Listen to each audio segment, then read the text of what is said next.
Estaba limpiando el piso del cuartito de trastos cuando escuché el portón chirriar. Ese sonido resonó dentro de mí. 20 años. Habían pasado 20 años desde que no escuchaba ese chirrido específico del portón, siendo empujado con fuerza. Solté el trapo en la cubeta y me quedé inmóvil, sintiendo mi rodilla protestar cuando me levanté. 79 años y cada movimiento me dolía un poco más que el anterior. Por la ventanita del cuartito no se veía nada más que la pared del fondo y el fregadero roto que Javier había prometido arreglar hace 6 meses. Me sequé las manos en el delantal y esperé pasos en el patio, alguien subiendo al porche. El timbre sonó. Mi estómago se hizo un nudo. Nadie tocaba el timbre aquí. Javier y Vanessa tenían llaves. Los vecinos habían dejado de venir hace mucho tiempo. Ya no recibía visitas. La voz de Vanessa llegó desde la sala, irritada como siempre. Luego una voz de hombre respondió, grave, firme, con un acento que hizo brincar mi corazón. Salí del cuartito descalzo, caminando suavemente sobre el piso frío, tratando de escuchar mejor. Cuando me acerqué a la sala, la voz dijo mi nombre. Dijo que era mi nieto. Mis piernas casi me fallan.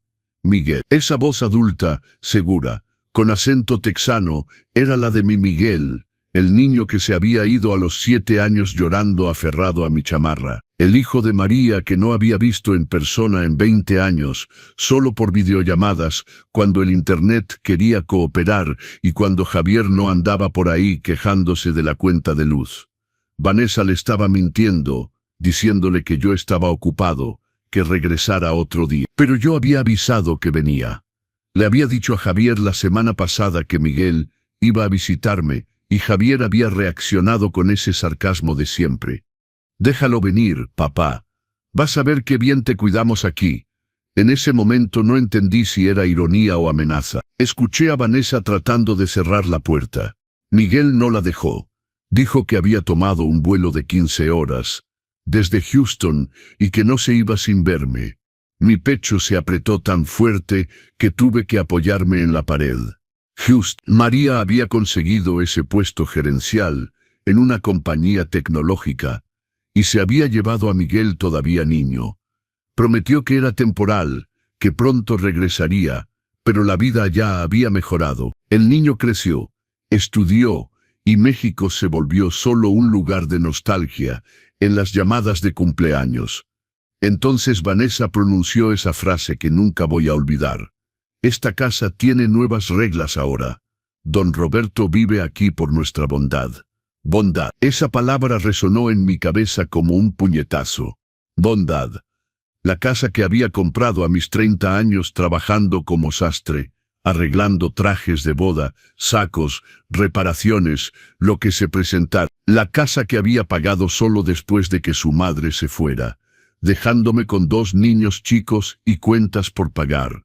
Cada azulejo de esta casa lo había escogido yo, cada pared pintada con el dinero que ahorraba peso por peso. Y ella decía que vivía aquí por bondad. Miguel preguntó quién era ella.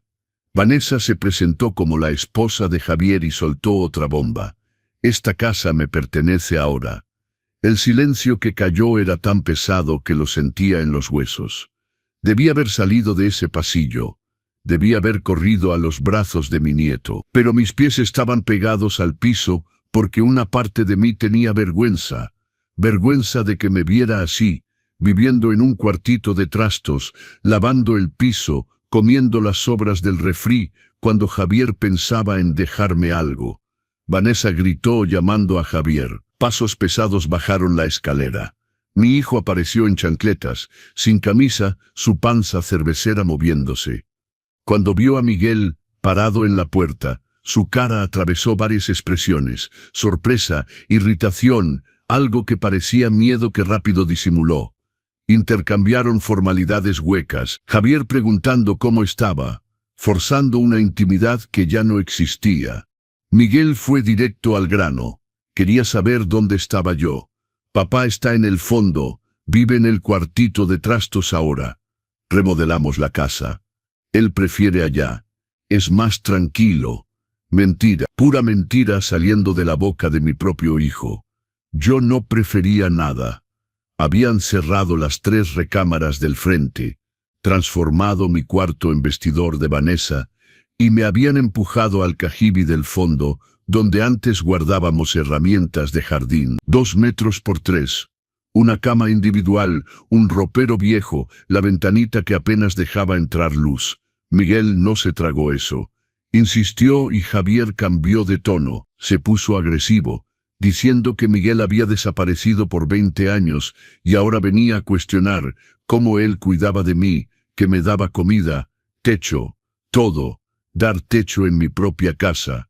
Luego Javier jugó su carta final. La casa pertenece ahora a mi esposa. Mi papá firmó la escritura para nosotros. Todo está en regla, legalizado. Mi cuerpo se congeló. ¿Qué escritura? ¿Qué documento? Nunca había firmado nada. Nunca había transferido nada. La casa estaba a mi nombre. Estaba seguro. ¿O no? Mi cabeza empezó a dar vueltas. ¿Cuántas veces Javier me había pedido firmar papeles? Es solo un poder, papá, para que yo arregle tus cosas en el banco. Firma aquí, es para renovar el predial. Necesito tu firma para liberar un documento. Había firmado. Dios mío, había firmado sin leer. Miguel exigió ver los documentos. Javier pasó a la agresión, insultó, se adelantó, y ahí fue cuando mi voz salió. Ya basta. Salí del pasillo sosteniéndome de los marcos de las puertas para no caer. 3 pares de ojos se voltearon hacia mí. Vanessa con esa mirada despectiva, Javier tenso, mandíbula apretada. Y Miguel, mi niño ahora un hombre de casi 30 años, hombros anchos, traje gris impecable, cabello bien cortado, ojos idénticos a los de María. Ojos que ahora me miraban fijamente, bien abiertos, brillando con una mezcla de shock y furia. Vi cuando realmente me registró.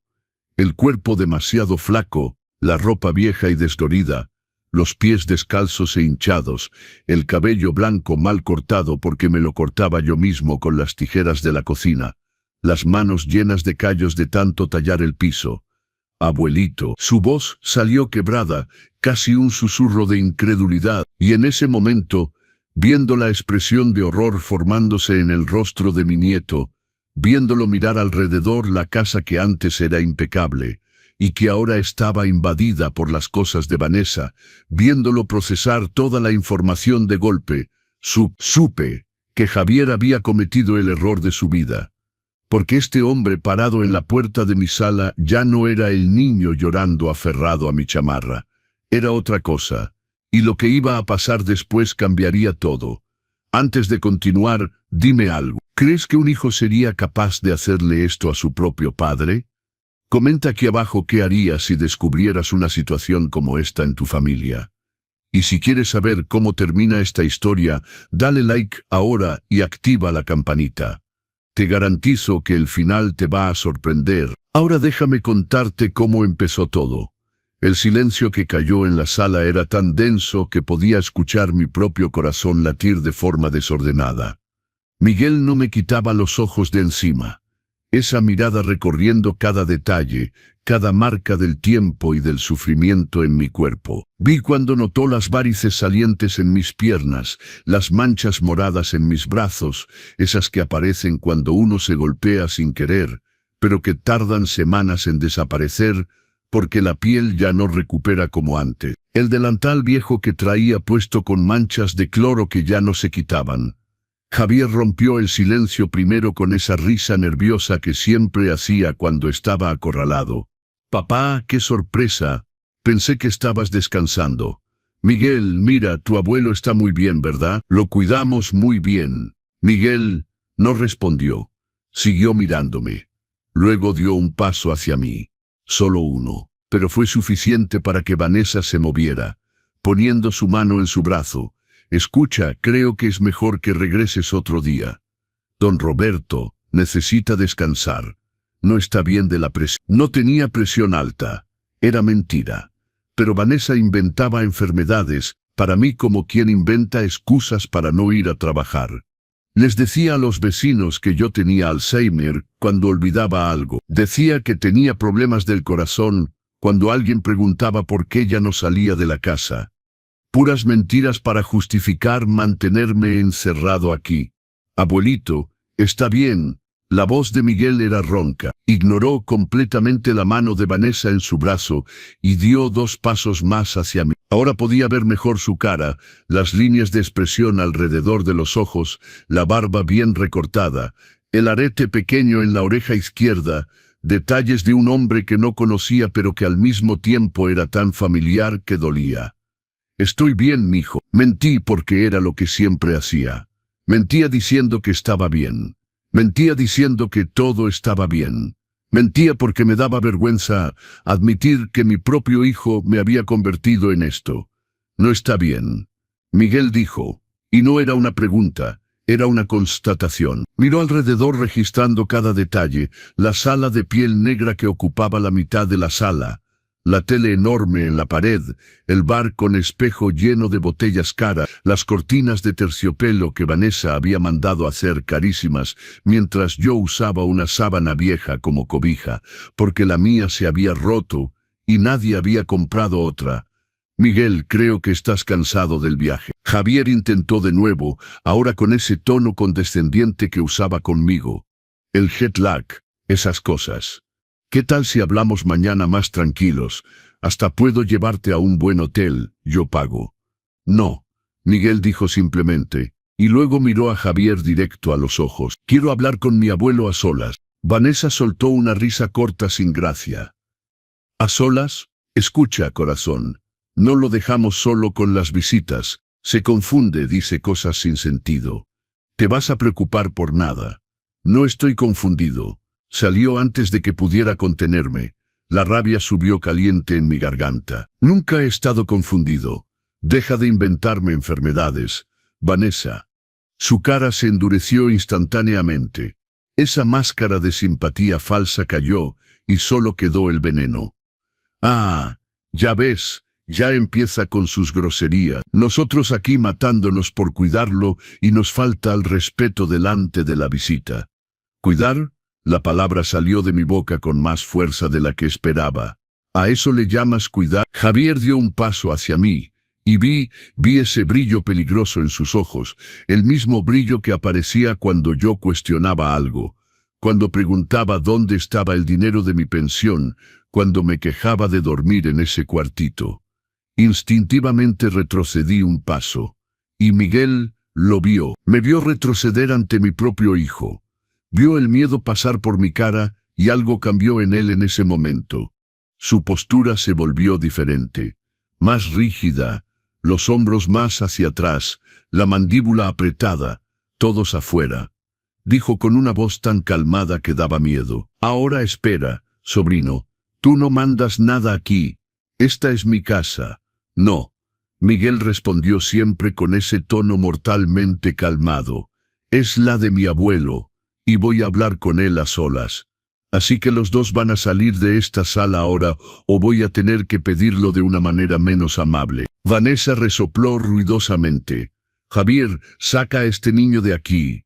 ¿Quién se cree que es? Pero Javier miraba a Miguel de manera diferente ahora, como revaluando la situación. Miguel tenía como 15 centímetros más que él. Era más joven, más fuerte. Y tenía algo en su manera de ser que no dejaba lugar a cuestionamientos. No era arrogancia, era autoridad, el tipo de autoridad que viene de alguien acostumbrado a ser obedecido. Está bien. Javier cedió levantando las manos. Está bien, no hay problema, puedes hablar con él, pero después tenemos que arreglar ciertas cosas, ¿ok? Sobre la casa, los documentos, esas cosas. Vas a ver que todo está legal. Miguel no respondió, solo se quedó ahí esperando que salieran. Vanessa murmuró algo sobre la falta de educación, pero se dirigió a la escalera. Javier la siguió, pero antes de subir, me miró con esa cara, esa expresión que decía claramente, esto te va a costar después. Conocía bien esa mirada, era la misma que ponía antes de cortarme el internet por una semana. Antes de cerrar la alacena con candado, diciendo que comía mucho y desperdiciaba comida, antes de agarrar mi celular y borrar los contactos de María, diciendo que ya no llamaba de todas formas. Entonces, ¿para qué guardarlos? Cuando sus pasos desaparecieron arriba y una puerta se azotó, Miguel se volteó hacia mí, y por primera vez en 20 años vi a mi nieto llorar. No era llanto espectacular, eran solo lágrimas que rodaban en silencio mientras trataba de mantener la compostura. «Abuelito, ¿qué le hicieron?» Mi garganta se cerró.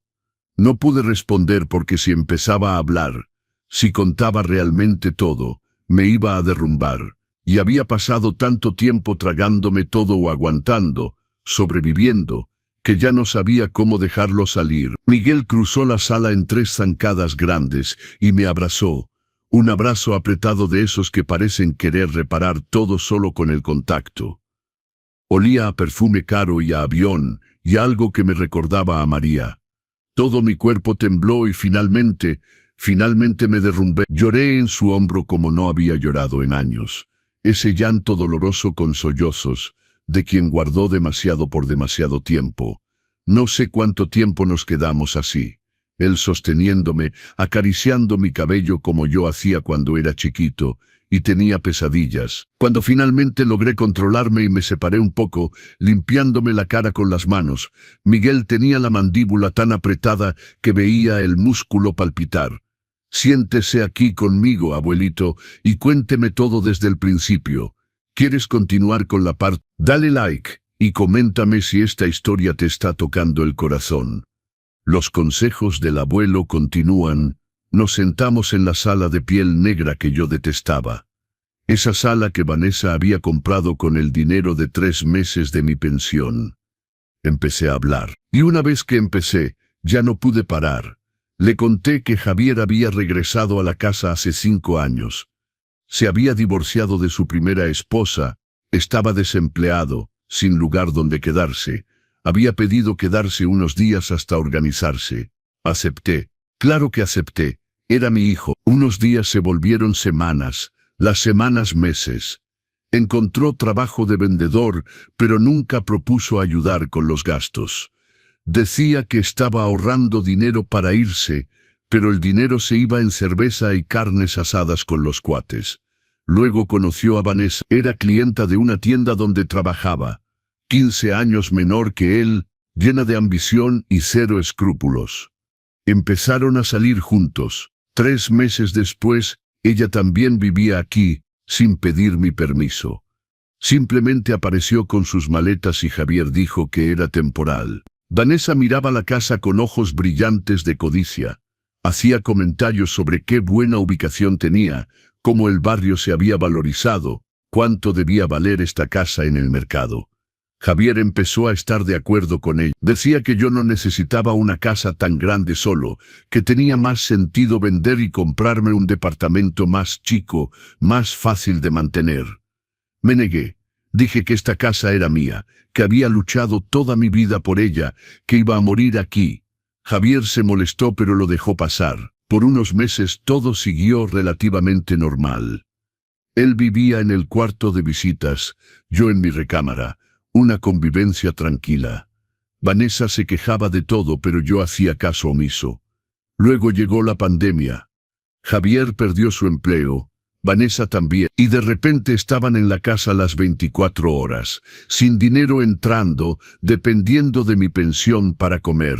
No tuve problema en ayudar al principio.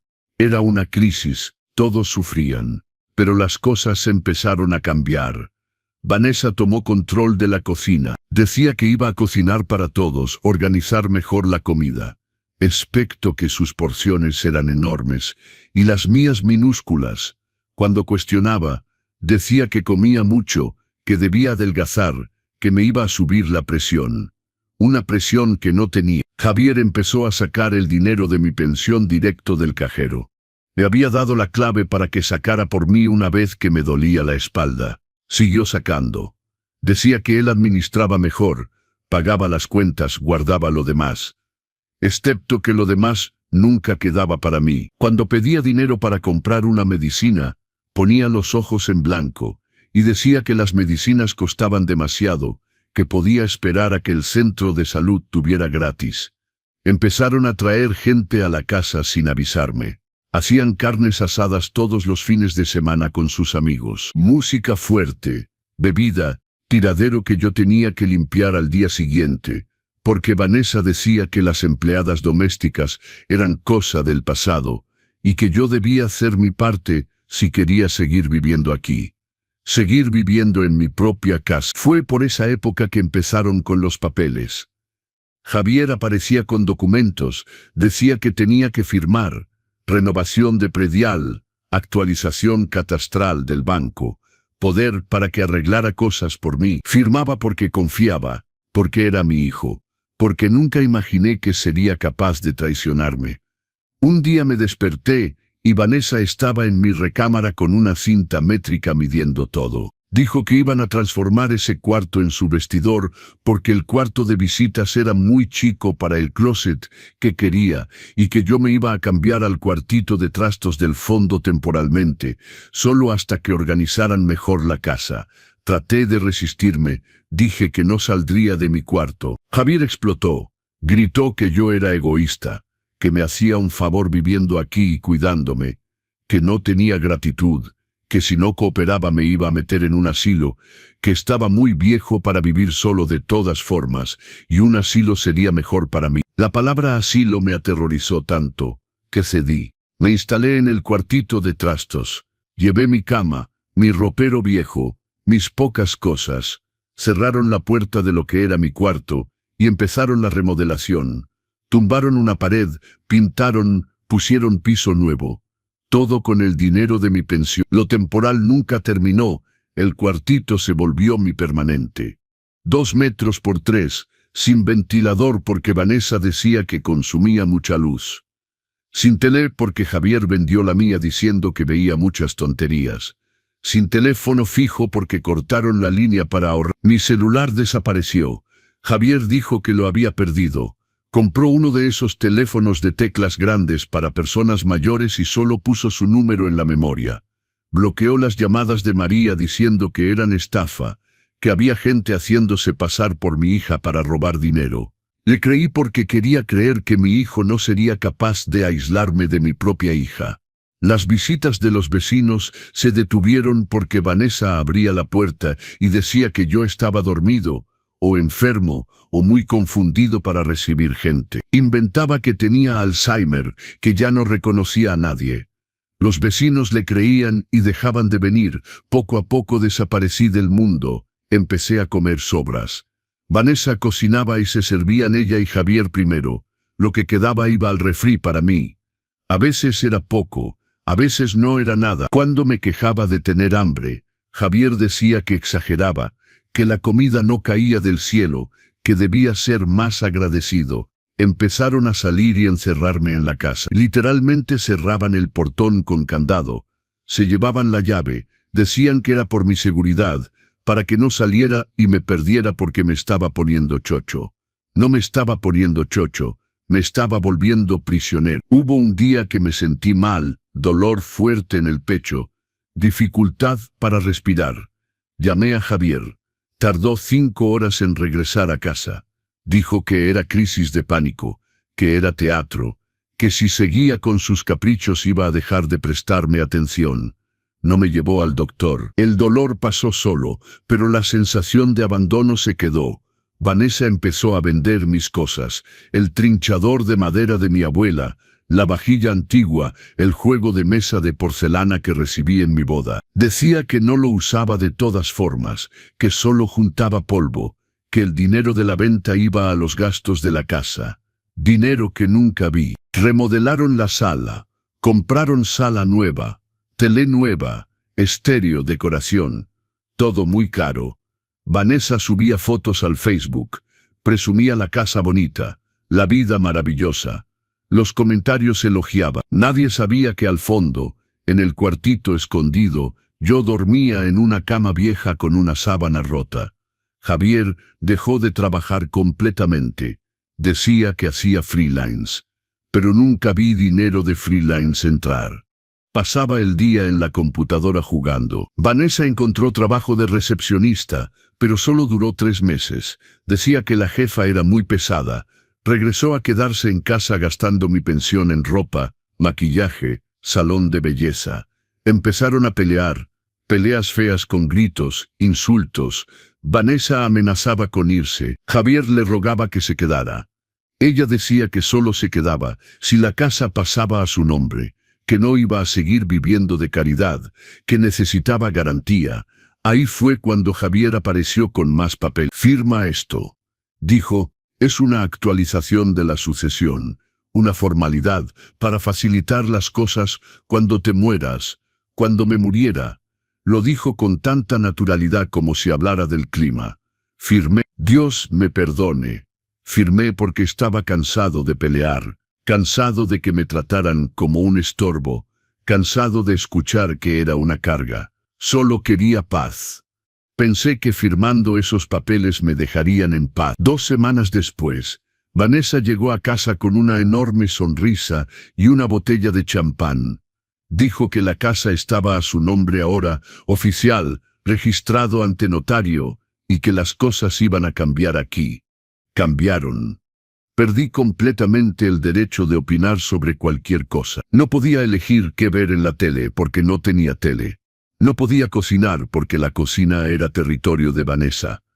No podía salir porque el portón siempre estaba cerrado con llave. No podía llamar a María porque mi celular no tenía saldo y Javier decía que no había dinero para ponerle. María intentó llamarme varias veces al fijo antes de que lo cortaran. Logré contestar a escondidas una vez. Dije que todo estaba bien, que Javier me cuidaba, que no tenía que preocuparse. Mentí porque me daba vergüenza decir la verdad, porque no quería preocupar a mi hija que estaba tan lejos, trabajando tanto, viviendo su vida. Porque tenía esperanza de que las cosas mejoraran. No mejoraron, empeoraron. Vanessa empezó a darme órdenes como si fuera empleado doméstico. Lava los trastes, plancha la ropa, trapea el piso. Lo hacía porque no tenía opción, porque cada vez que cuestionaba, Javier aparecía con la amenaza del asilo, y yo tenía tanto miedo de ser tirado en un asilo, abandonado de verdad, que prefería aguantar. Hubo un día de tormenta y el techo del cuartito empezó a gotear. La gotera mojó toda mi cama. Fui a quejarme. Javier dijo que iba a revisar, pero nunca revisó. Dormí en el piso esa noche, en el piso frío con una toalla debajo, escuchando el tic-tac de la gotera. Dejé de mirarme al espejo. No quería ver en qué me había convertido. Demasiado flaco porque comía poco. Cabello blanco creciendo descontrolado porque no tenía dinero para el peluquero y me lo cortaba yo mismo como podía. Ropa vieja, descolorida porque nadie me compraba nada. Pies hinchados de estar parado mucho tiempo lavando y limpiando, trabajando en la casa que era mía, pero que ya no podía llamar hogar. La historia continúa. ¿Cómo crees que don Roberto recuperará su dignidad? Dale like si esta historia te está tocando el corazón. Y activa la campanita para no perderte el desenlace. María logró llamarme una vez al celular de Javier. Puso el altavoz y se quedó al lado escuchando todo. Ella preguntó cómo estaba. Dije que bien. Preguntó si Javier me trataba bien. Dije que sí. Preguntó si necesitaba algo. Dije que no. Javier sonrió satisfecho. Cuando colgué, me quitó el teléfono y dijo que había hecho lo correcto, que María no necesitaba saber nada, que solo la iba a preocupar por gusto. Así fue durante 5 años, 5 años borrándome poco a poco, perdiendo mi voz, mi voluntad, mi dignidad, aceptando cada humillación como si la mereciera, creyendo que tal vez sí era una carga, tal vez sí era un malagradecido. Tal vez me estaba volviendo loco de verdad, y él me hacía un favor. Hasta esta semana, hasta que llamó Miguel. Estaba limpiando la cocina cuando sonó el teléfono de Javier. Él estaba en el baño. Sin pensar mucho contesté. Era un número internacional. La voz del otro lado hizo que mi corazón se detuviera. Abuelito, soy Miguel. Mi nieto. Su voz había cambiado. Era grave, adulta, pero era él. Empecé a llorar de inmediato. Dijo que venía a México, que quería visitarme, que tenía nostalgia. Preguntó la dirección. Se la di rápido susurrando por miedo a que Javier escuchara. Miguel dijo que llegaba el jueves, que era sorpresa, que no le dijera a nadie. Le dije, claro que le dije. Le avisé a Javier en cuanto salió del baño. Pensé que se pondría contento. Me equivoqué. Se puso nervioso. Preguntó qué le había dicho a Miguel, si me había quejado de algo, si había hablado de la casa. Dije que no, que solo le di la dirección. Se relajó un poco, pero no mucho. Pasó toda la semana refunfuñando. Vanessa también, diciendo que no estaban preparados para visitas, que la casa estaba desordenada, que yo debía quedarme callado cuando llegara Miguel, dejarlos hablar a ellos, no meterme, que si hacía un escándalo o inventaba mentiras me iban a internar en el asilo al día siguiente. Prometí que me quedaría tranquilo, prometí que no causaría problemas, prometí porque estaba aterrado de perder la oportunidad de volver a ver a mi nieto.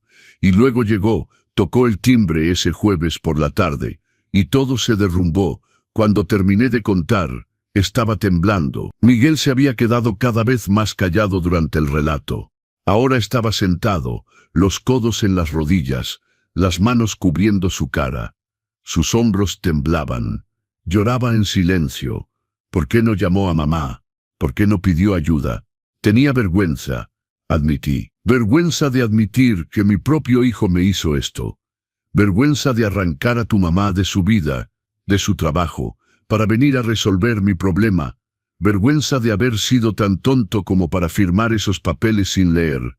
No fue tonto, fue abusado, explotado, engañado por su propio hijo. Miguel se levantó del sillón y empezó a caminar por la sala. Sacó su celular del bolsillo y escribió algo. Luego lo guardó y me miró con una expresión que no podía descifrar. Había rabia ahí, mucha rabia, pero había algo más también, determinación. Abuelito, necesito que me tenga confianza ahora, completa. ¿Puede hacer eso? Sí. Esos papeles que firmó, ¿recuerda cuándo fue? ¿Tiene copias en algún lado? Negué con la cabeza. Javier se quedó con todo, debe estar en su cuarto, y la escritura original de la casa, ¿sabe dónde está? En mi cuartito, escondida debajo del colchón. Es lo único que todavía no han encontrado. La cara de Miguel se iluminó. ¿Tiene la escritura original? Sí. Nunca la dejé salir de mis manos, ni cuando Javier la pidió. Tuvo que falsificar algo porque yo jamás di la escritura original.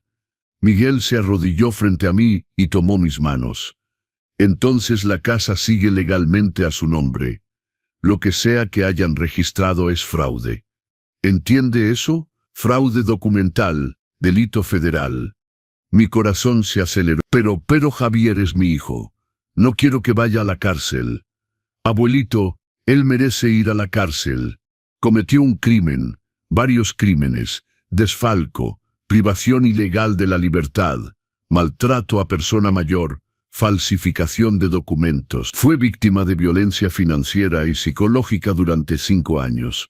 Pero escúcheme usted. No vine aquí de vacaciones. Vine porque algo me dijo que tenía que verlo. Intuición, presentimiento, no sé. Y vine preparado. ¿Sabe qué hago, abuelito? Soy abogado especializado en derecho familiar y protección de personas mayores. Trabajo en uno de los despachos más grandes de Houston.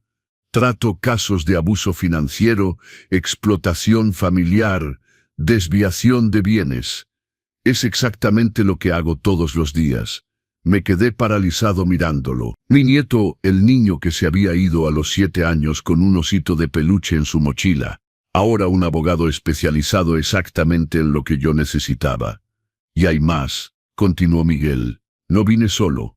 Tengo 2 colegas mexicanos que trabajan conmigo en casos internacionales. Están en el hotel ahora mismo. Se especializan en recuperación de patrimonio. Mañana en la mañana temprano vamos al notario. Sacamos toda la información sobre esa supuesta transferencia de propiedad y hacemos que todo se anule. Luego vamos al Ministerio Público a poner una denuncia. Y después, abuelito, Después lo vamos a sacar de aquí y lo vamos a poner en un lugar seguro mientras arreglamos todo. No hay ningún lugar seguro, murmuré. Javier dijo que si me iba de aquí me encontraría, que no tenía a dónde ir. Se viene al hotel conmigo. Tengo una suite con 2 habitaciones. Se queda ahí seguro, protegido, mientras nos encargamos de todo. Y en cuanto los papeles estén arreglados, regresamos a esta casa y los echamos de aquí, porque esta casa es suya. Siempre ha sido suya. Siempre lo será. Las lágrimas rodaban por mi cara sin parar. Por primera vez en 5 años sentí algo que había olvidado que existía. Esperanza. ¿Cuándo? Mañana en la mañana, 5 de la madrugada, antes de que se despierten. Va a hacer una bolsita con solo lo esencial y la escritura. Va a arreglar todo como si fuera a dormir. Y cuando se despierten, ya estará lejos, seguro. Y el procedimiento contra ellos ya habrá comenzado. Hubo pasos arriba. Javier y Vanessa se estaban moviendo. Miguel apretó mis manos más fuerte. ¿Puede hacer eso? ¿Puede aguantar una noche más y mañana irse sin hacer ruido? Sí. Entonces es un trato. Mañana su vida cambia, lo prometo. Me abrazó de nuevo, un abrazo apretado, protector, y en ese abrazo sentí 20 años de ausencia disolverse. Sentí al niño que se fue, y al hombre que regresó, y por primera vez en muchísimo tiempo me sentí protegido. Cuando se fue, Javier y Vanessa bajaron corriendo queriendo saber todo, queriendo saber de qué habíamos hablado. Fingí estar cansado, que había sido solo una conversación rápida, que Miguel regresaría otro día para vernos con calma. Parecieron satisfechos. Pensaron que habían mantenido el control. No tenían idea del huracán que venía. Esa noche apenas dormí. Preparé una bolsita con 2 mudas de ropa, cepillo de dientes, la escritura de la casa y la única foto que había guardado de María con Miguel chiquito. Escondí la bolsa detrás del ropero, me acosté en la cama y me quedé mirando el techo, escuchando la gotera goteando en la cubeta que había puesto debajo. Por última vez pensé, era la última noche que iba a dormir en ese cuartito. La última noche que iba a aceptar migajas. La última noche que iba a tener miedo de mi propio hijo. Porque mañana todo iba a cambiar, y Javier no tenía ni idea de con quién se acababa de meter. Déjame contarte algo antes de continuar. A veces pensamos que es tarde para cambiar nuestra situación, que ya no hay salida, que tenemos que aguantar porque así son las cosas. Pero don Roberto a sus 79 años estaba a punto de demostrar que nunca es tarde para recuperar tu dignidad. Si tú o alguien que conoces está pasando por algo similar, quiero que sepas que hay ayuda. En México existe el Instituto Nacional de las Personas Adultas Mayores, INAPAM. La línea de ayuda es el 800-100%. No estás solo. No tienes que aguantar maltrato de nadie, ni siquiera de tu propia familia. Dale like si esta historia te está tocando el corazón. Suscríbete a los consejos del abuelo y activa la campanita, porque lo que viene a continuación te va a sorprender. Comenta de qué estado de México nos estás viendo, porque estas historias necesitan ser contadas y estas voces necesitan ser escuchadas. La alarma de mi viejo celular vibró a las 4:30 de la madrugada. Ya llevaba 1 hora despierto, acostado en la cama, mirando el techo oscuro, escuchando la casa en silencio. Mi corazón latía tan fuerte que estaba seguro de que iba a despertar a todos. Me levanté despacio, cada movimiento calculado para no hacer ruido. El piso del cuartito rechinaba en ciertos lugares. Sabía exactamente dónde pisar para no hacer sonido. Me puse la ropa que había preparado la noche anterior, unos jeans que ahora me quedaban demasiado grandes, una camisa de manga larga para tapar los moretones de los brazos, una chamarra ligera. Me puse mis zapatos viejos, los únicos que tenía. Tomé la bolsa de detrás del ropero, verifiqué por 10ª vez que la escritura estuviera ahí, bien doblada, protegida en una bolsa de plástico. Miré alrededor del cuartito una última vez, ese cajibi miserable que había sido mi prisión por tanto tiempo. La cama individual con el colchón hundido, el ropero viejo cuya puerta no cerraba bien, la ventanita que apenas dejaba entrar luz, la mancha de humedad en el techo donde goteaba. Sentí una mezcla extraña de alivio y tristeza. Alivio de irme, tristeza de haber llegado a esto. Abrí la puerta del cuartito con cuidado. El pasillo estaba oscuro. Desde el frente podía escuchar los ronquidos de Javier viniendo de su cuarto. Esos ronquidos fuertes de alguien que duerme tranquilo, sin culpa, sin remordimiento. Caminé lento por el pasillo, evitando la duela que se movía, y que yo sabía era ruidosa. Pasé por la cocina, por la sala. Llegué a la puerta principal. Mi mano tembló cuando agarré la perilla. ¿Y si no funcionaba? ¿Y si Miguel no estaba ahí afuera esperándome? ¿Y si Javier se despertaba y me agarraba tratando de escapar? Respiré hondo. No podía pensar así. Tenía que confiar. Giré la perilla despacio. La puerta se abrió sin hacer ruido. Gracias a Dios. El aire frío de la madrugada me golpeó la cara. Todavía estaba oscuro, esa oscuridad densa de antes del amanecer. La calle estaba vacía y en silencio, y entonces vi el carro negro estacionado del otro lado de la calle. Luces apagadas. Miguel salió del asiento del conductor en cuanto me vio. Cruzó la calle con pasos rápidos y silenciosos. «Lo logró», murmuró tomando mi bolsa. Solo pude asentir con la cabeza. La emoción me tenía la garganta cerrada. Me guió hasta el carro. Abrió la puerta trasera para mí. Subí. El asiento era suave, cómodo. Olía a carro nuevo. Miguel subió adelante y encendió el motor, muy suavemente. Empezamos a alejarnos despacio, sin prender las luces, hasta estar suficientemente lejos de la casa. Solo cuando doblamos la esquina logré respirar de verdad. Miré hacia atrás. La casa se hacía cada vez más chica, desapareciendo en la oscuridad de la madrugada. Y con ella 5 años de humillación, de miedo, de silencio. Empecé a llorar, no de tristeza, de alivio, de libertad. «Ya está a salvo, abuelito», dijo Miguel mirándome por el espejo retrovisor. «Nadie le va a hacer daño nunca más. Lo prometo. ¿Crees que Javier y Vanessa van a pagar por lo que hicieron? La justicia está a punto de llegar. Dale like y activa la campanita para no perderte cómo termina esta historia». El hotel estaba en un barrio que ni siquiera conocía. Un edificio alto, elegante, con un portero en uniforme que saludó a Miguel por su nombre. Subimos al 10º piso. La suite era más grande que todo el cuartito donde yo dormía. Había sala, 2 recámaras, 2 baños, todo decorado con muebles bonitos, una cama grande, tele en la pared. «Esta recámara es para usted». Miguel abrió la puerta de una de las habitaciones. «Puede descansar un rato, yo me voy a bañar y a las 7 bajamos a desayunar. Después vamos a arreglar todo. ¿Está bien?» «Está bien, mijo». Me abrazó una vez más antes de irse a su cuarto. Me quedé parado en medio de esa hermosa habitación sin saber qué hacer. Había una cama king size con sábanas blancas inmaculadas, una cobija gruesa y suave, almohadas que parecían nubes. Me senté en la orilla de la cama, todavía sin creérmelo. Me recosté encima de la cobija, sin quitarme la ropa, todavía agarrando mi bolsa.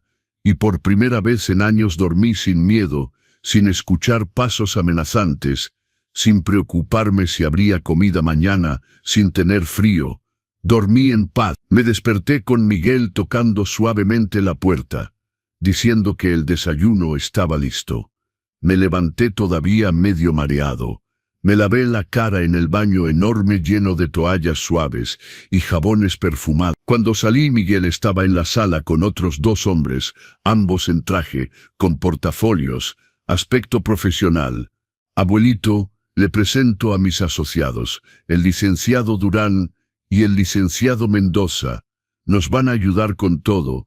Los 2 me saludaron con respeto, con amabilidad. Me trataron como persona, como alguien importante, no como un estorbo. Bajamos al restaurante del hotel. Miguel me llenó un plato, frutas, pan dulce, jamón, queso, jugo, café, tanta comida que mi estómago, acostumbrado a las migajas, no sabía por dónde empezar. «Coma despacio, abuelito, sin prisa, tiene tiempo». Comí despacio, saboreando cada bocado, poniendo atención al sabor de las cosas. Había olvidado lo que era comer sin prisa, sin miedo a que alguien se quejara de que tardaba mucho, de que comía demasiado, de que desperdiciaba. Después del desayuno fuimos directo al notario. Miguel había sacado cita. La mujer que nos atendió era simpática, eficiente. Miguel explicó la situación, pidió copia de todos los registros relacionados con mi inmueble. La mujer tecleó en la computadora. Frunció el ceño. Tecleó de nuevo. ¡Qué extraño!, murmuró. ¿Qué cosa? Miguel se inclinó hacia adelante. Hay un registro aquí de transferencia de propiedad, sí, con fecha de hace 8 meses, pero hay varias irregularidades. ¿Qué tipo de irregularidades? La firma del señor, por ejemplo, fue autentificada, pero la autentificación se hizo en una notaría de otra ciudad, y la fecha de autentificación es posterior a la fecha de la supuesta firma del documento. Eso ya es un indicio fuerte de falsificación. Miguel y los asociados intercambiaron miradas. El licenciado Durán sacó su libreta y empezó a anotar todo. ¿Nos puede imprimir todos esos documentos y darnos un informe técnico indicando esas irregularidades? ¿Puedo? Sí, va a tardar como 2 días en estar listo. Perfecto. Y mientras tanto me gustaría registrar una solicitud de bloqueo de cualquier nueva transacción relacionada con ese inmueble hasta que la situación se aclare judicialmente. La mujer asintió y empezó a teclear. Salimos de la notaría 1 hora después con un expediente lleno de documentos, pruebas, inconsistencias. Miguel tenía esa sonrisita de alguien que sabe que ya ganó. Están fritos, abuelito, completamente fritos. Ahora vamos al Ministerio Público. El Ministerio Público fue más difícil emocionalmente. Tuve que contar todo de nuevo a la gente del Ministerio Público, a la secretaria, con detalles, fechas, montos. Miguel estuvo a mi lado todo el tiempo, tomando mi mano cuando empezaba a temblar. Registramos denuncia por desfalco, falsificación de documentos públicos, privación ilegal de la libertad, violencia psicológica sobre persona mayor, abuso financiero. ¿Quiere una orden de protección contra ellos?, preguntó el agente. Miré a Miguel. Él asintió. Sí, respondí. Quiero. Entonces también voy a solicitar su alejamiento del inmueble mientras el procedimiento sigue su curso. Tiene donde quedarse. Se queda conmigo, dijo Miguel. Y cuando salga la orden, regresará a su casa, a la casa que siempre ha sido suya. Salimos del Ministerio Público. Ya casi era mediodía. Mi celular había sonado como 15 veces. Era el número de Javier. Miguel tomó el teléfono de mi mano y contestó. Bueno, podía escuchar a Javier gritando del otro lado. ¿Dónde está mi papá? ¿Qué le hiciste? ¿Dónde está? Miguel esperó a que terminara de gritar. Su papá está a salvo, lejos de ustedes, y en este momento hay un procedimiento por falsificación documental, desfalco y maltrato a persona mayor a su nombre. Les sugiero que consiga un abogado, uno bueno, porque lo va a necesitar. Colgó. El teléfono empezó a sonar de inmediato. Miguel volvió a colgar y lo puso en silencio. Déjelos que llamen, déjelos que estén desesperados. Se merecen sentir una fracción de la desesperación que le hicieron sentir a usted durante 5 años. Regresamos al hotel. Miguel pidió comida a la habitación, comida de verdad, caliente, bien sazonada. Comimos juntos en la mesita junto a la ventana platicando. Me contó de su vida en Estados Unidos, cómo había sido difícil al principio adaptarse, aprender bien el inglés, la nostalgia, cómo María había trabajado en 2 empleos para pagarle buena escuela, cómo había estudiado como loco y conseguido beca completa para la universidad, cómo había salido primero de su generación y lo había reclutado un gran despacho antes de tener su título. ¿Mamá sabe algo?, pregunté. Todavía no. No quería preocuparla antes de estar seguro de lo que pasaba. Pero esta noche voy a hablarle y contarle todo. Va a querer venir para acá inmediatamente. No es necesario, mijo. Ella trabaja tanto. No quiero molestar. Abuelito, usted es su papá. Cuando sepa lo que Javier hizo, no va a haber trabajo en el mundo que la detenga lejos de aquí. Y además tiene derecho a saberlo, derecho a también demandar a su hermano por haberlos aislado a los dos. Pasé la tarde acostado en la cama cómoda, viendo tele, programas tontos, chismes, pero era mi elección. Nadie iba a aparecer para cambiar el canal, para quejarse de que veía tonterías, para decir que gastaba luz por gusto. Miguel se quedó en su cuarto trabajando en su laptop, haciendo llamadas, organizando la estrategia legal. Al día siguiente regresamos al notario. El informe técnico estaba listo. Falsificación burda, decía el documento. Firma visiblemente diferente de la firma verdadera del titular. Autentificación con fechas incompatibles. Testigo del acto inexistente o no localizable. Era prueba suficiente para anular la transferencia y todavía procesar penalmente a quien lo había hecho. Miguel presentó acción de nulidad de registro con solicitud de mandamiento para restitución inmediata del inmueble, con denuncia penal contra Javier y Vanessa, con solicitud de reembolso de las cantidades desfalcadas de mi pensión, con solicitud de indemnización por daños morales. Era una avalancha de procedimientos. El licenciado Durán y el licenciado Mendoza trabajaban sin parar, tecleando demandas, juntando pruebas, presentando todo. 3 días después salió el mandamiento judicial. El juez ordenó anulación inmediata de la transferencia fraudulenta. Ordenó que Javier y Vanessa desalojaran el inmueble en 48 horas. Ordenó bloqueo de sus cuentas bancarias hasta establecer el monto del desfalco. Ordenó orden de protección a mi favor prohibiéndoles acercarse a mí. Miguel vino a mostrarme la resolución con los ojos brillantes. Ganó, abuelito. La casa regresó a su nombre oficialmente y tienen 2 días para largarse. No lo creí hasta ver mi nombre de vuelta en la escritura. Roberto Sánchez, propietario. Como siempre debió ser. Lloré sosteniendo ese papel. Lloré de alivio, de felicidad, de justicia. El día del desalojo Miguel no me dejó ir. Dijo que era mejor que me quedara en el hotel, que él iría con el licenciado Durán y el actuario a arreglar todo. Pero insistí. Necesitaba ver. Necesitaba estar ahí. Llegamos a la casa a las 10 de la mañana. Una patrulla ya estaba enfrente. El actuario también. Javier y Vanessa estaban en la banqueta con maletas y cajas regadas, caras de velorio. Cuando me vieron bajar del carro, Vanessa se me echó encima. Viejo malagradecido, lo recibimos, le dimos techo, comida, y nos hace esto. Un policía se interpuso entre nosotros. Señora, ¿va a retroceder ahora o será llevada por desacato? Vanessa retrocedió pero siguió gritando. Javier estaba pálido, mirando al piso. El actuario verificó los documentos, verificó mi identidad, me entregó las llaves. Puede pasar, señor Sánchez.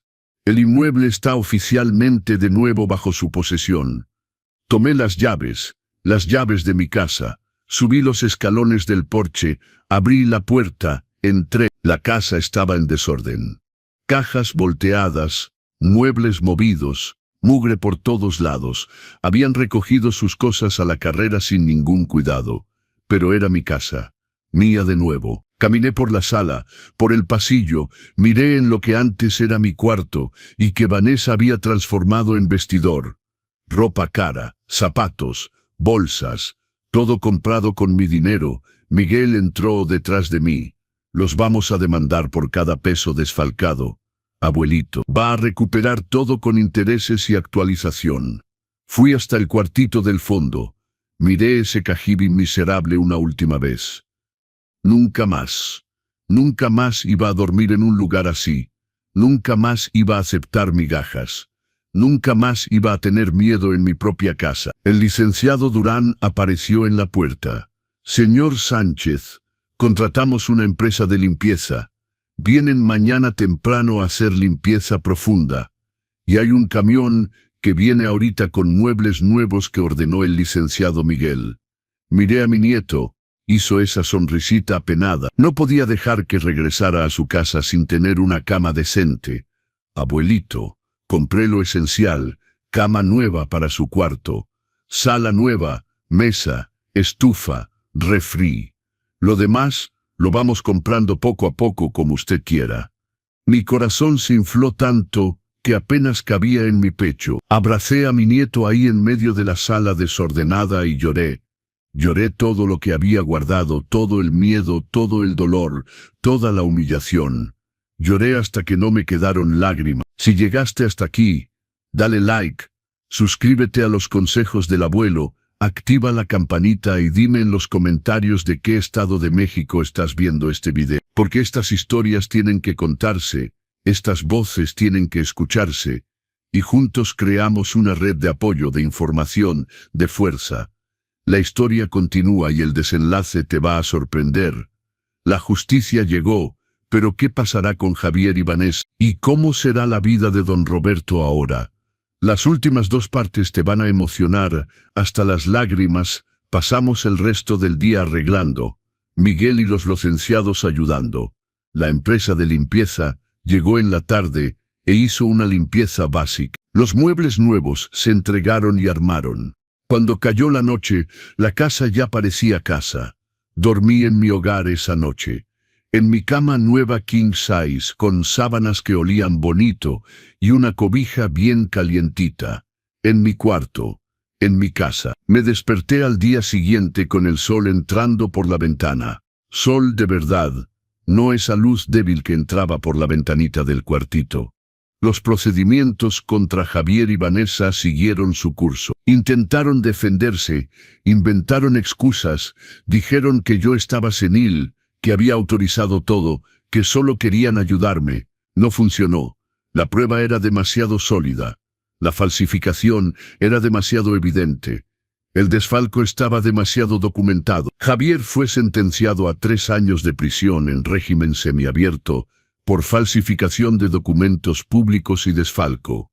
Vanessa a 2 años por los mismos delitos. Además fueron condenados solidariamente a pagarme 650,000 pesos correspondientes a las cantidades desfalcadas de mi pensión durante 5 años, más 103 cantidades que serían descontadas de sus salarios durante los próximos años, porque ninguno de los dos tenía patrimonio para pagar de golpe. Vanessa encontró trabajo de cajera en un supermercado. Javier regresó a trabajar como vendedor. Los dos viviendo en un departamento minúsculo en la periferia, tomando el metro lleno, batallando, probando su propia medicina. María vino a México 2 semanas después de que todo pasó. Entró a la casa, me vio finalmente bien alimentado, bien vestido, bien cuidado, y se derrumbó. Pidió perdón por haberse quedado lejos, por no haber notado, por no haber insistido más en hablarme. Le dije que no había nada que perdonar, que había vivido su vida, construido su futuro y el de su hijo, y que eso era exactamente lo que yo siempre quise. Nos quedamos 2 semanas juntos hablando, recuperando el tiempo perdido. Me contó del trabajo, de la vida en Estados Unidos, cómo había sido difícil y maravilloso al mismo tiempo. Yo le conté todo sin omitir nada, sin esconder el dolor.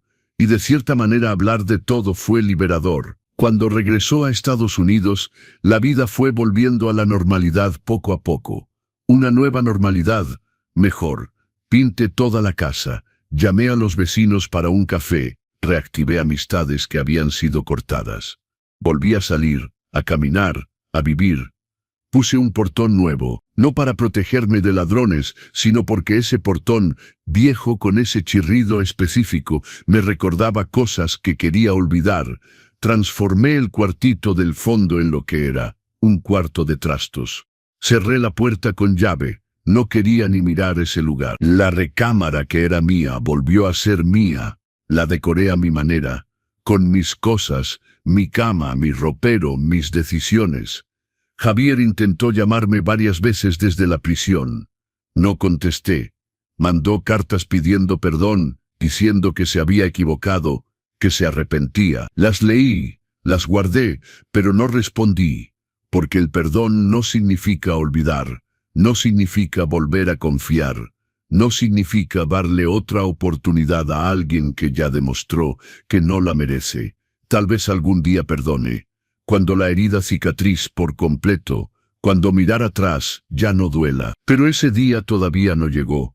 Y está bien, porque la sanación no tiene plazo, no tiene calendario. Llega en el momento correcto.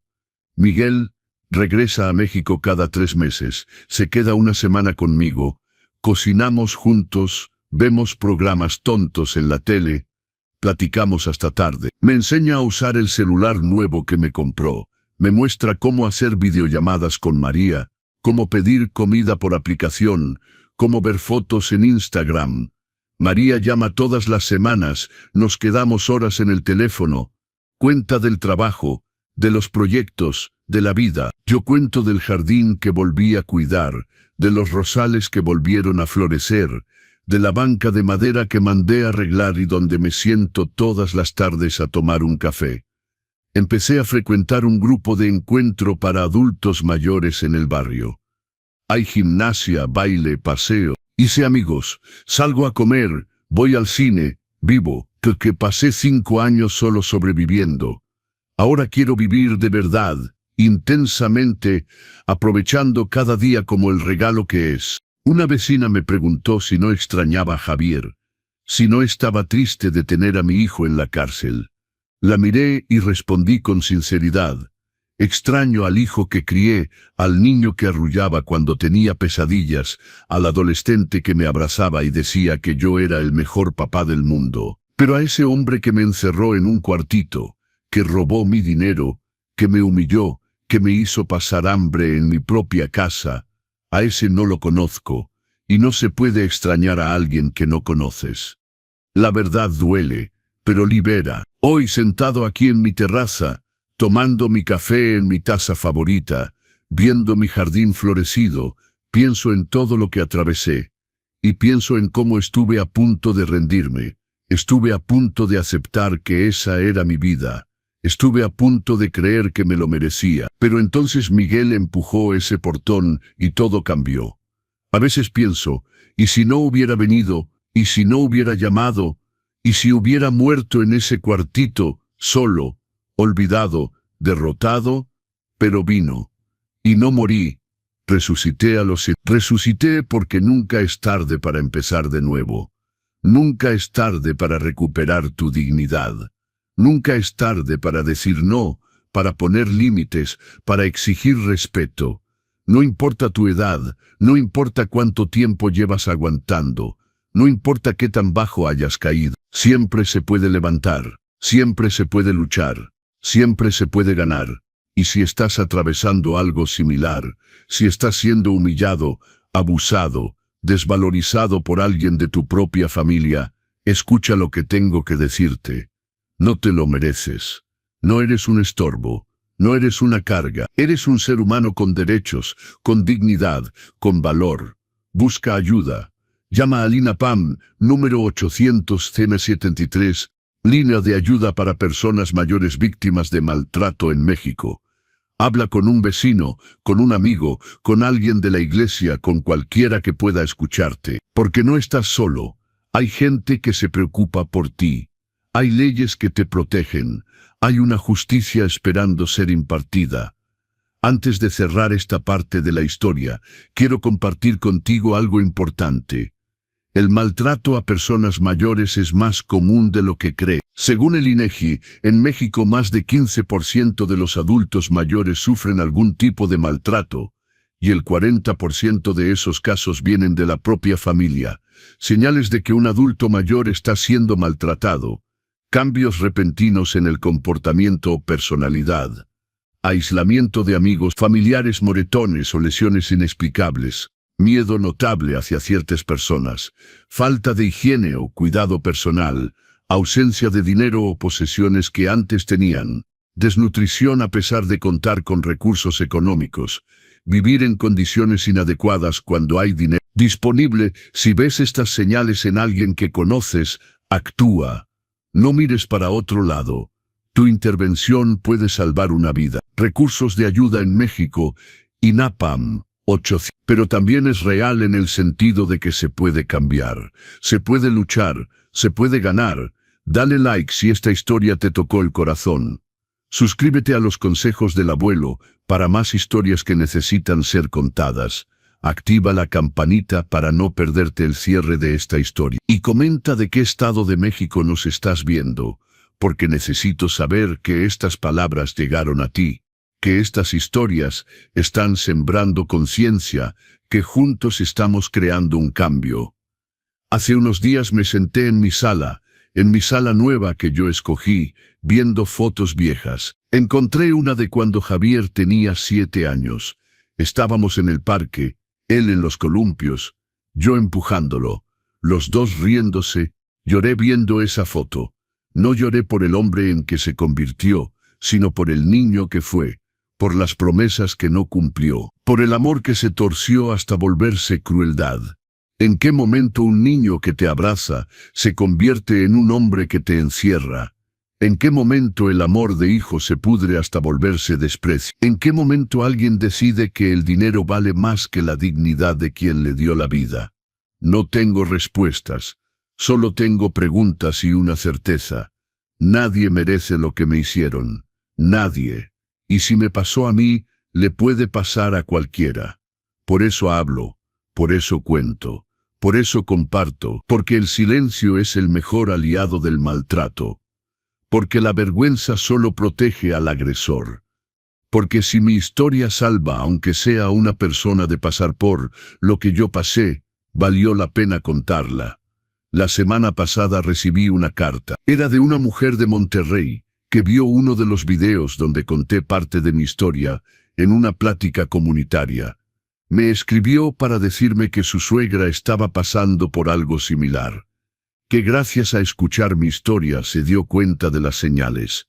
Que intervino. Que ahora su suegra está a salvo, en su propia casa, con sus derechos protegidos. Esa carta me hizo llorar, pero fueron lágrimas diferentes, lágrimas de propósito, de saber que mi dolor sirvió para evitar el dolor de otra persona. Y eso, mis amigos, eso es lo que transforma el sufrimiento en propósito, el dolor en medicina, la tragedia en enseñanza. No permitas que el maltrato se normalice. No dejes que así es la familia justifique el abuso. No aceptes que los viejos son así excluye el maltrato. La familia no tiene derecho a maltratarte. La sangre no es permiso para el abuso. El amor no se demuestra con control, con desprecio, con humillación. El amor verdadero respeta, cuida, protege, dignifica. Todo lo demás es otra cosa. Y esa otra cosa tiene nombre, violencia. Una última parte nos espera.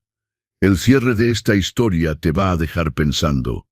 Don Roberto tiene un mensaje final para todos nosotros. Hoy han pasado 2 años desde que Miguel empujó ese portón.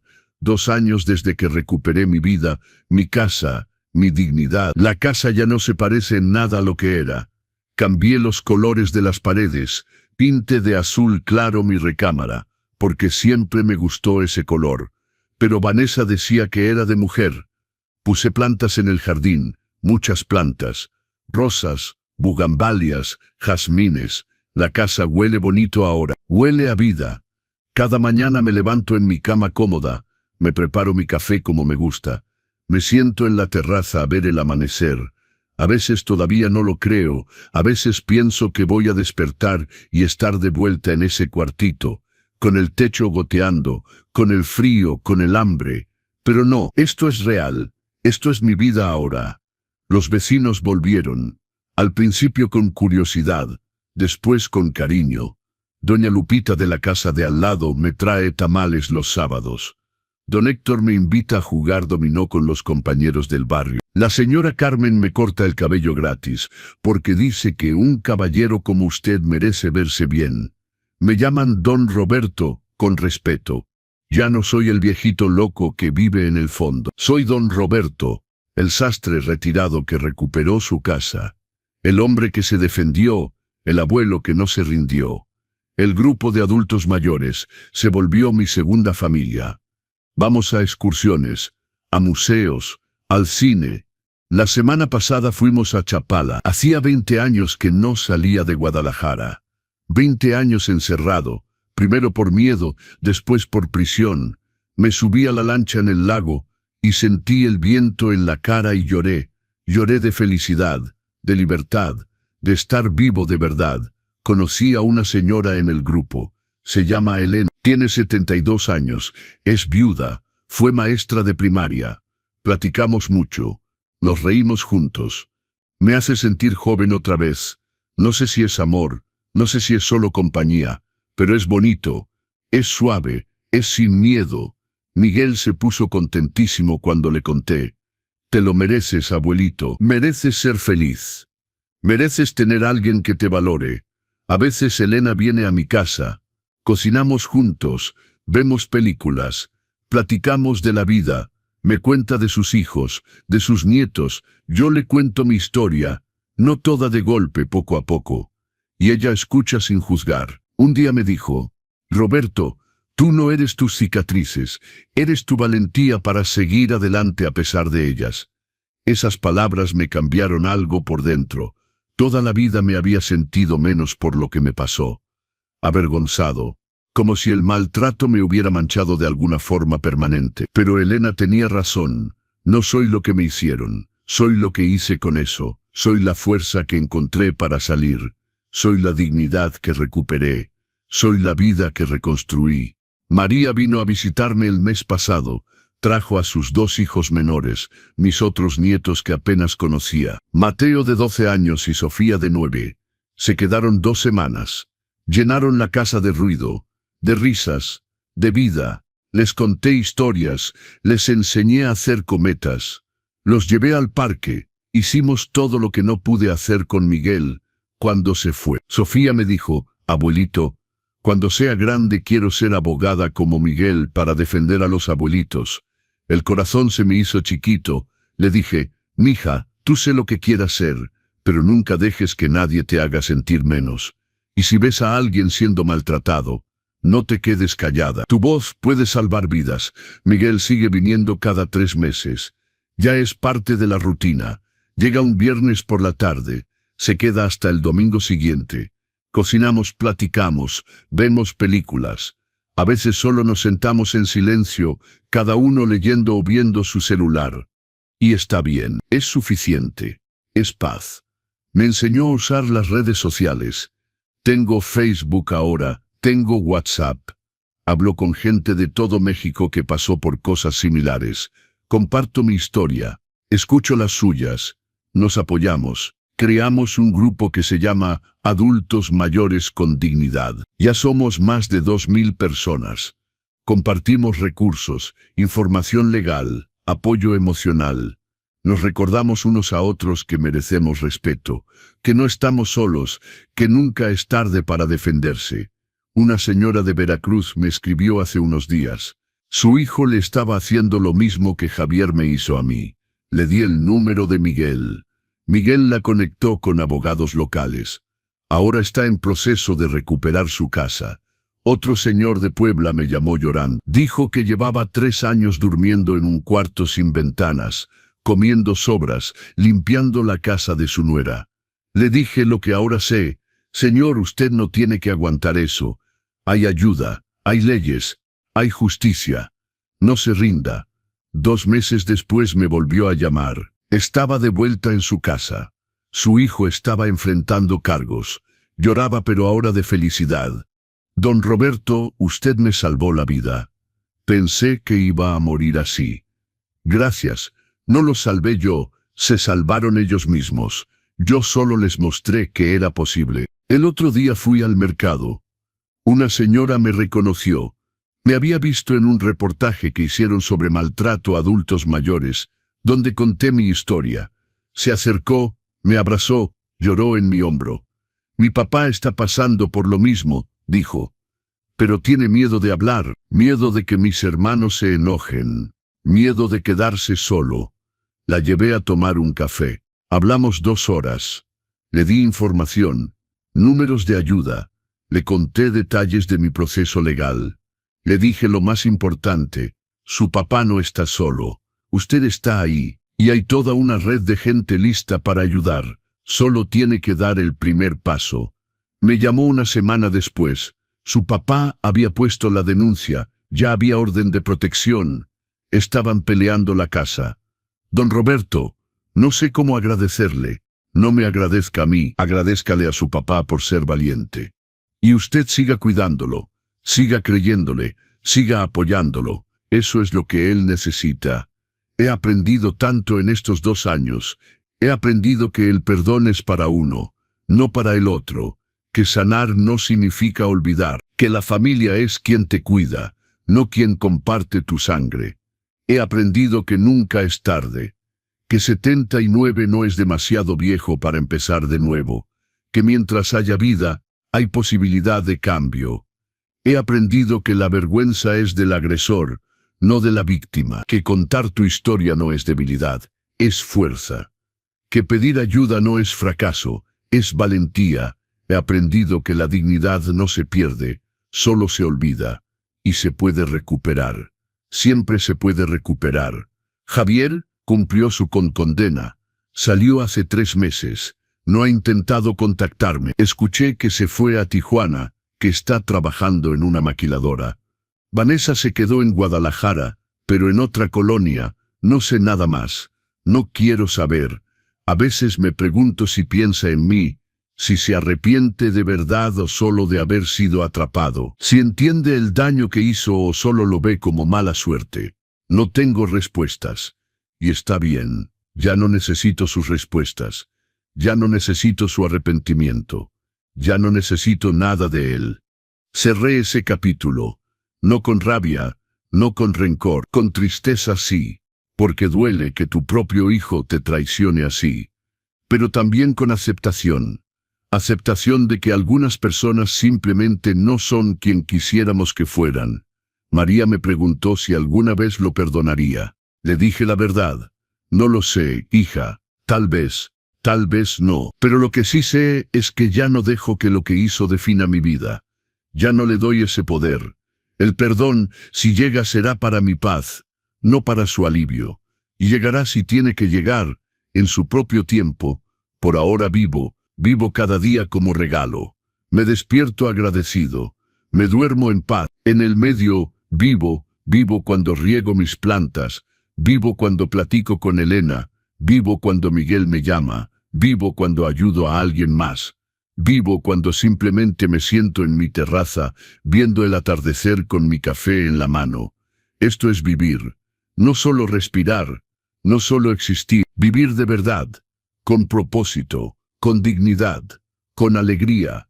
Y si yo pude a los 79, después de 5 años de infierno, tú también puedes, cualquiera puede. Nunca es tarde, nunca estás muy viejo, nunca estás muy dañado, nunca estás muy solo. Siempre hay salida, siempre hay ayuda, siempre hay esperanza. Solo tienes que dar el primer paso, un paso, solo uno, y luego otro, y otro.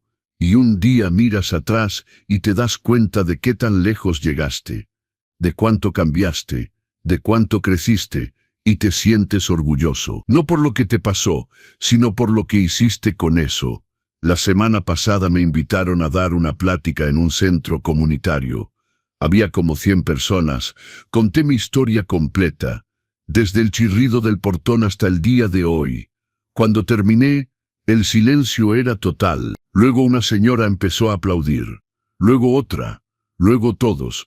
Aplausos que no eran para mí, eran para la esperanza, para la posibilidad, para el mensaje de que se puede.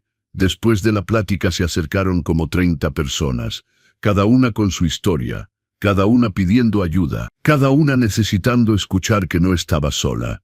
Les di mi número, les di información, les di lo más importante, les creí. Porque eso es lo que más duele cuando estás siendo maltratado. No solo el maltrato en sí, es que cuando intentas hablar, nadie te cree. Te dicen que exageras, que tu hijo no haría eso, que algo habrás hecho, que estás confundido. Yo les creí, a cada uno, porque yo sé, yo viví, yo entiendo, y a veces ser creído es el primer paso para salvarse. Miguel me dice que debería escribir un libro, que mi historia necesita llegar a más gente. Tal vez algún día. Por ahora me conformo con esto, con hablar, con compartir, con estar disponible para quien necesite escuchar que hay salida. Si tú estás leyendo esto y estás pasando por algo similar, quiero que sepas algo, te creo. No estás loco, no estás exagerando, no te lo mereces, no eres una carga, hay salida, hay ayuda, hay esperanza, y hay una vida esperándote del otro lado de esto. Una vida con dignidad, con respeto, con paz. Solo tienes que dar el primer paso. Llama al INAPAM. Nadie debería tener miedo de su propia familia. Y si estás del otro lado, si eres hijo, hija, nieto, sobrina, quien sea, cuida a tus mayores, respétalos, valóralos, no por obligación, no por conveniencia, porque es lo correcto. Ellos te dieron la vida, te criaron, se sacrificaron por ti. Lo mínimo que merecen es dignidad en su vejez. No son un estorbo, son personas, con sentimientos, con derechos, con valor. Si no puedes cuidarlos tú, encuentra quien pueda. Pero nunca, nunca los maltrates. Nunca abuses de su vulnerabilidad. Nunca les robes su dignidad. Porque lo que siembras cosechas, y algún día tú también serás viejo, y tus hijos verán cómo trataste a tus padres, y aprenderán. Quiero que esto quede claro. No todos los hijos son como Javier. Hay miles, millones de hijos buenos que cuidan bien a sus padres, que los respetan, que los valoran. Esta historia no es para juzgar a todos. Es para crear conciencia, para prevenir, para ayudar a quienes lo necesitan. Una última parte nos espera.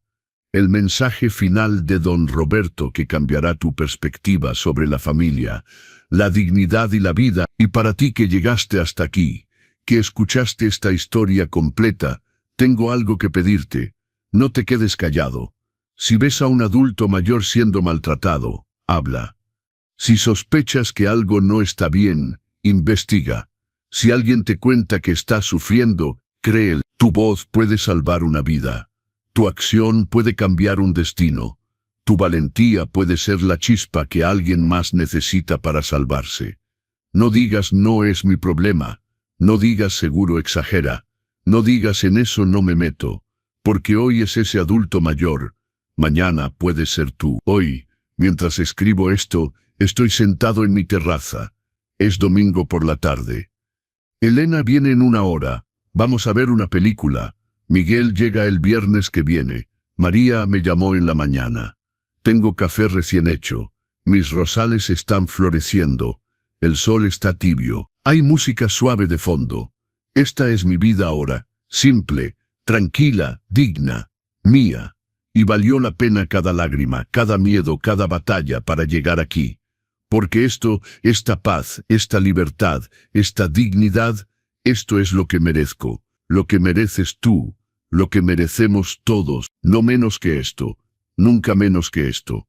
Mi nombre es Roberto Sánchez, tengo 81 años, fui sastre durante 40 años. Soy padre de 2 hijos, abuelo de 5 nietos, soy sobreviviente de maltrato familiar, soy dueño de mi casa, soy dueño de mi vida, soy dueño de mi dignidad. Y esta es mi historia de cómo recuperé todo lo que pensé que había perdido. Si yo pude, tú puedes. Si yo lo logré a los 79 años después de 5 años de infierno, cualquiera puede. Nunca es tarde. Nunca estás muy dañado. Nunca estás muy solo. Hay esperanza. Siempre hay esperanza. Y si estás en ese cuartito oscuro, literal o figurativamente, quiero que sepas algo. El portón va a chirriar. Tu Miguel va a llegar. Tu salvación está en camino. Solo aguanta un poco más, solo ten fe un poco más, solo resiste un poco más, porque del otro lado de este dolor hay una vida esperándote. Una vida con sol, con café caliente, con rosales floreciendo, con dignidad recuperada. Una vida donde vuelves a ser tú, y esa vida vale cada batalla, te lo prometo.